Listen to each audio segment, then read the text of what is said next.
Você sabe como investir em dezenas de empresas do mundo inteiro sem nenhuma preocupação? Então venha comigo que nesse vídeo, que é o guia passo a passo para você começar a investir, eu vou te ensinar a investir em ETFs. Um ETF basicamente é um fundo replicador de índice. E que índices são esses? São índices de bolsas e de empresas do mundo inteiro. Além disso, temos alguns ETFs que funcionam como fundos ativos, ou seja, eles compram seus próprios ativos, sem contar que também temos ETFs de alguns ativos peculiares, como atualmente temos ETF de Bitcoin, também temos ETF de ouro. Então, o ETF, perceba que é uma espécie de fundo que investe em diversos ativos diferentes. Quais que são as vantagens dos ETFs? Os ETFs são listados em bolsa, ou seja, qualquer pessoa pode comprar. A gente sabe que há muitos fundos por aí, são fundos fechados, ou seja, apenas para um pequeno e seleto grupo de pessoas. Os ETFs não. Qual que é as diferenças de um ETF para um fundo normal? Por exemplo, o ETF, ele possui taxas e custos de administração muito menores. Então, tem ETFs por aí que você vai pagar uma taxa de administração ali de 0,1% no ano.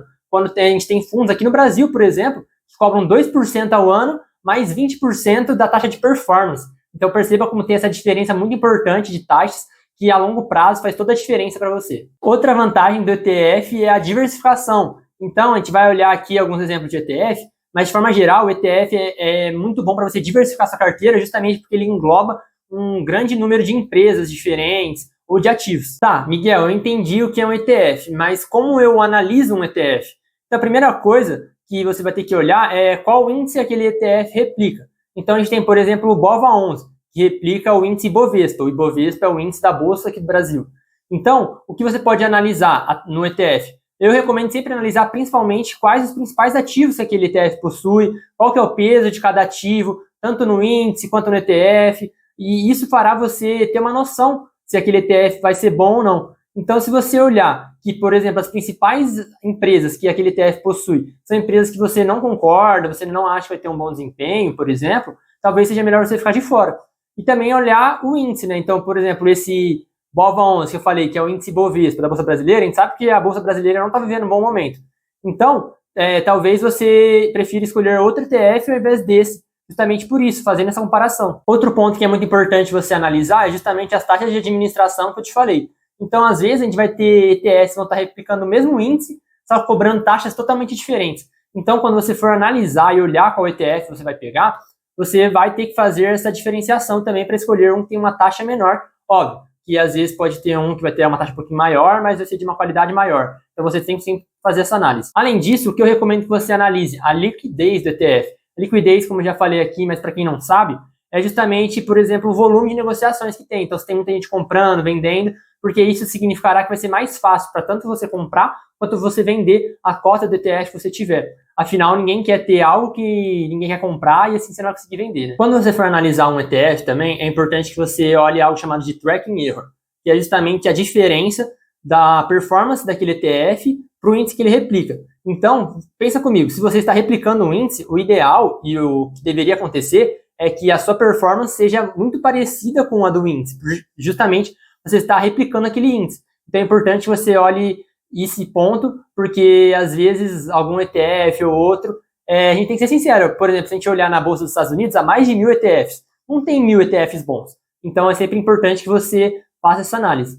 Além disso, obviamente, você deve analisar o rendimento histórico de cada ETF, para justamente ver se ele tem uma performance boa, como que ele funciona, se nos anos que ele teve uma performance ruim, o que aconteceu, se é justificável ou não, e também nos anos que ele teve uma grande performance, para ver também o que aconteceu e se é justificável, porque às vezes, pessoal, vai ter ETF que você vai olhar e nos últimos 5 anos, às vezes performou muito bem, mas você olha nos outros 10 anos, foi muito mal, e vice-versa, entendeu? Então é sempre importante que você analise um histórico considerável para ter uma base de dados boa para fazer essa análise. Outro ponto muito importante é analisar o patrimônio daquele ETF. Miguel, como assim o patrimônio daquele ETF?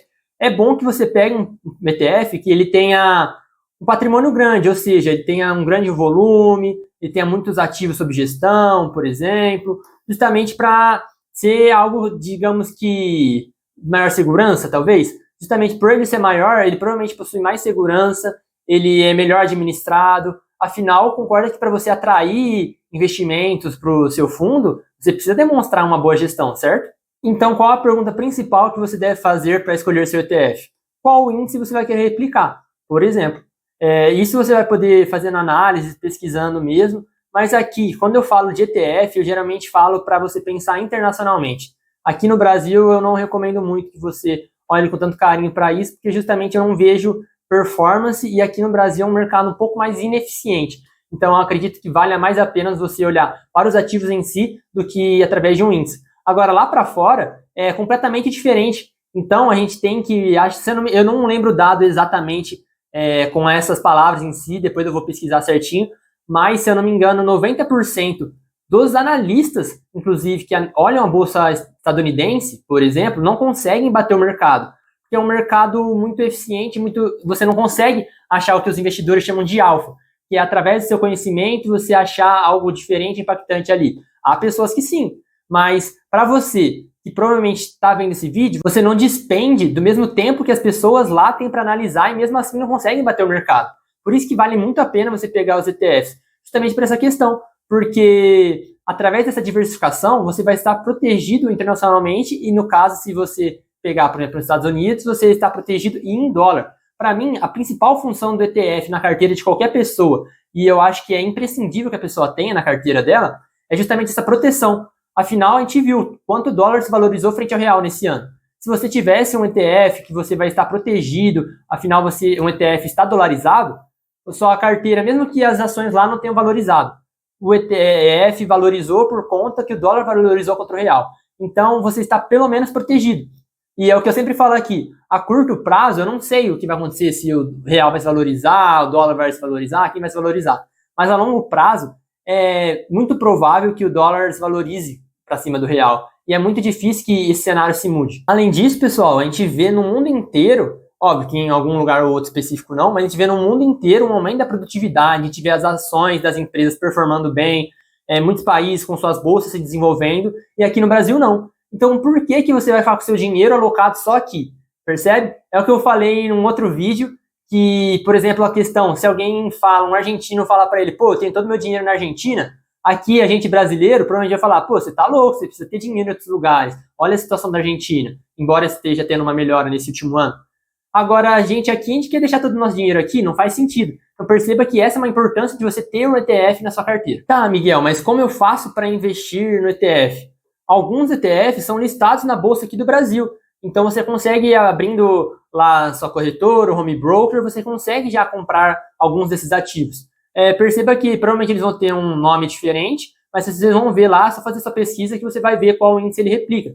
Então aqui no canal a gente tem algum deles, se você quiser olhar nos Partiu 25K que está entrando aqui em cima, eu falo um pouquinho sobre essa questão, eu mostro alguns ETFs que a gente tem, o porquê que a gente tem, sobre o que eles são, né? Então é importante você analise todos esses vídeos. Óbvio, fique nesse vídeo até o final, mas depois você vai analisar esses vídeos que tem algumas informações importantes também. Mas se você veio até aqui, também provavelmente você está interessado em ganhar em dólar, por exemplo, diretamente. Eu não recomendo, sinceramente, eu digo que assim, a não ser que você esteja planejando fazer uma viagem para o exterior, alguma coisa assim, aí beleza. Agora, se seu plano é justamente essa proteção na sua carteira, essa valorização, eu não vejo necessidade.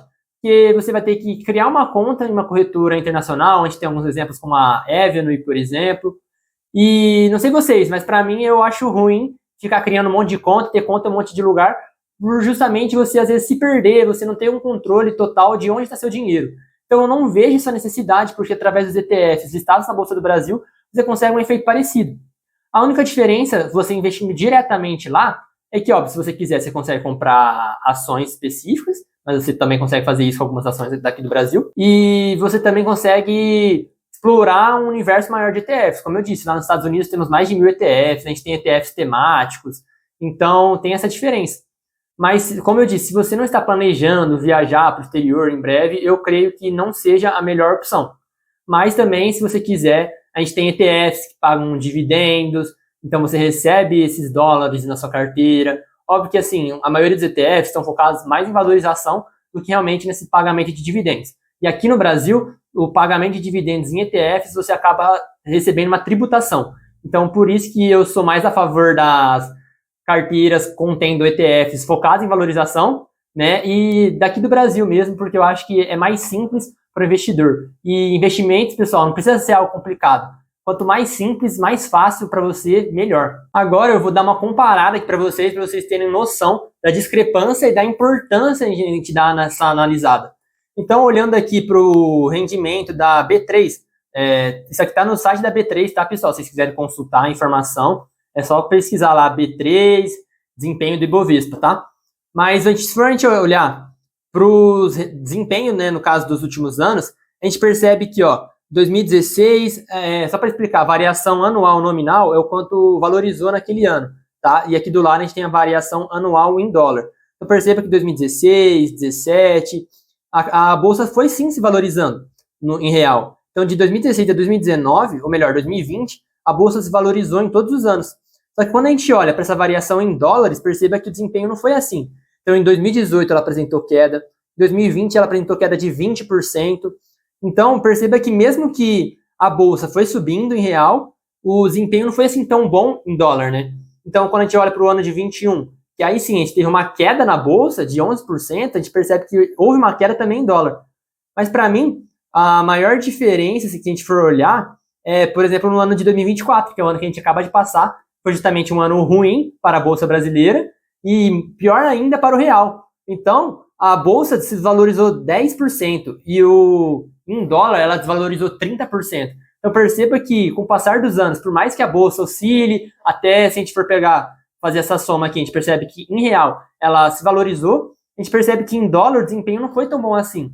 E a questão é, se você quiser ter seu dinheiro só em real, você pode ter, mas a gente tem que lembrar que, querendo ou não, muitas coisas na nossa vida são dolarizadas. Então você acorda de manhã, você vai ver suas mensagens no seu iPhone, você abre o WhatsApp, depois você abre o Instagram, por exemplo, você vai tomar seu café da manhã, você come pão, que é feito de trigo, trigo é uma commodity, que é dolarizada, você toma seu café, café também é uma commodity, tem seu preço fixado em dólar, você vai sair para trabalhar, seu carro provavelmente é de uma empresa estrangeira, o combustível é uma commodity, todo mundo, esse acho que é o que mais familiarizado por todo o público, né, que a gente ouve, não, o preço do petróleo subiu, o preço do petróleo caiu.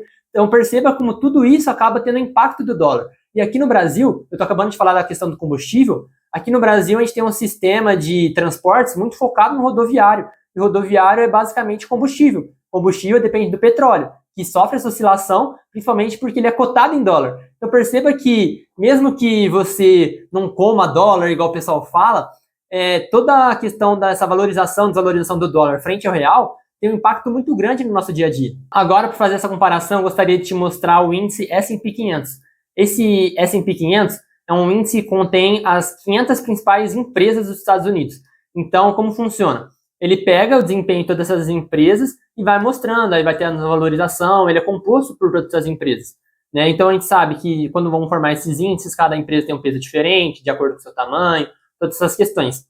Se quiserem, a gente pode debater num vídeo, questão de bolha, quantas empresas de tecnologia estão valorizadas, mas mesmo assim, eu vou te mostrar aqui como é discrepante, né, esse desempenho da bolsa de lá com a bolsa daqui. Então aqui a gente pode perceber, esse gráfico mostra a tabela desde 1927, que na maioria dos anos essa S&P 500 ficou positivo.